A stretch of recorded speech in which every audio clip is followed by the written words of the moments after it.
globally competitive school. Okay, so parang pang poster making entry na yung drawing nila.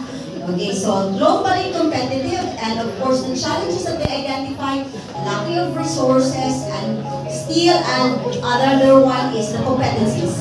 Okay, the school head and the teachers. How about the next group to take the challenge?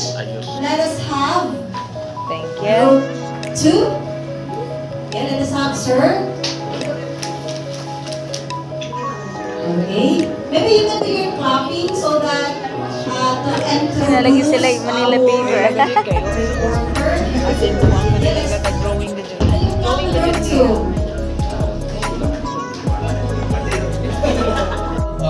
Self-awareness and reflection, self-assessment that helps identify our strengths, weaknesses, and areas which should improve. We should also practice reflection, engaging in or making journals. You know what's the hardest part of adulting? Yung umiiyak, nagbe-breakdown ka hindi dahil sa love life, but because of responsibilities, expectations, and disappointments. Yung alam mo, pagod ka na pero hindi ka pwedeng magpahinga kasi ang daming bagay ang nakasalalay sa'yo. Alam ni Lord lahat ng desires mo, kahit hindi mo sabihin. Bago mapahilingin, nakaplano na kung ano yung mga bagay na para sa'yo. Kaya kung sakaling hindi pa ipinagkakaloob, umasa ka pa rin at magtiwala sa Kanya. Hindi mo kailangang madaliin, because what is meant for you will always be yours. Baka siguro kaya tayo gala ng gala dahil for a brief moment na nandun tayo sa lugar na yon, sa oras na yon, pakiramdam natin kahit saglit malaya tayo.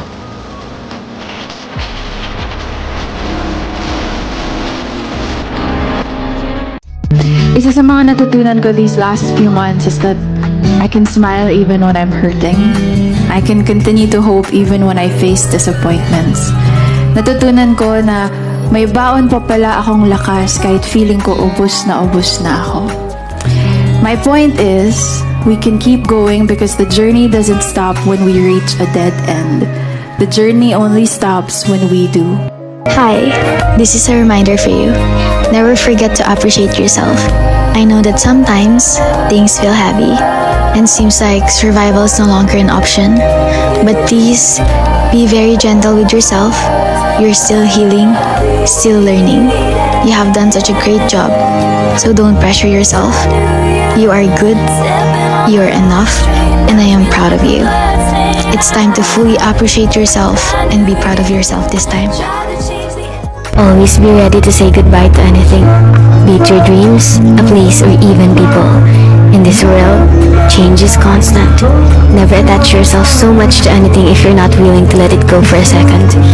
Life is an ever-shifting landscape where change is always coming. So embrace this change, be flexible, and be ready to say goodbye when the time comes.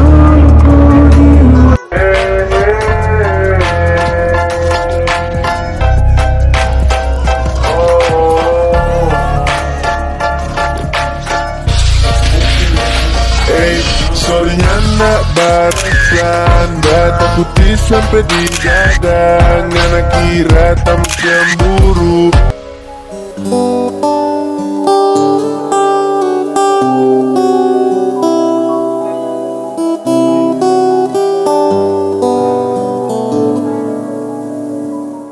Sabi nila, yung luxury daw in life, no, yan yung may bahay, lupa ka, ganyan-ganyan. You know what?